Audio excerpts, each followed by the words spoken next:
শুক্রবার জুমার দিন যে ব্যক্তি ছোট্ট দরুদটি মাত্র 80 বার পড়বে, আমার আল্লাহ রাব্বুল আলামিন তার 80 বছরের গুনাহ আমার আল্লাহ তাআলা মাফ করে দিবে। শুধু তাই না, তার আমলনামার মধ্যে 80 বছরের নেক আল্লাহ তাআলা দান করবে। এই দরুদটি আপনাদেরকে দিচ্ছি, প্রতি জুমার দিন আসরের নামাজের পরে যদি আপনি পড়তে পারেন, আমার আল্লাহ রাব্বুল আলামিন আপনার আমলনামার মধ্যে 80 বছরের সওয়াব আল্লাহ তাআলা দান করবে, 80 বছরের গুনাহ আমার আল্লাহ তাআলা মাফ করে দিবে। আল্লাহর হাবিব সাল্লাল্লাহু আলাইহি সাল্লাম বলেন, আমার কোন উম্মত যদি 80 বার এই দুরূদটি পড়তে পারে, তার 80 বছরের সওয়াব আল্লাহ তাআলা দান করবে, পিছনের 80 বছরের গুনাহকে আমার আল্লাহ তাআলা মাফ করে দিবে।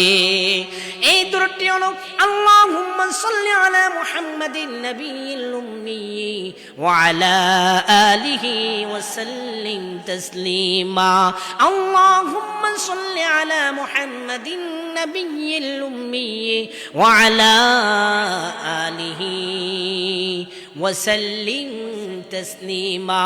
এই দুরূদটি পড়বেন, আমার আল্লাহ রাব্বুল আলামিন আপনার 80 বছরের গুনাহকে মাফ করে দিবে। শেয়ারের মাধ্যমে অন্য ভাই বোনদেরকে আপনি জানিয়ে দেন, আমল করার সুযোগ করে দেন। 1 ভাগ সওয়াব আল্লাহ তাআলা আপনার আমলনামার মধ্যে দান করবে ইনশাআল্লাহ।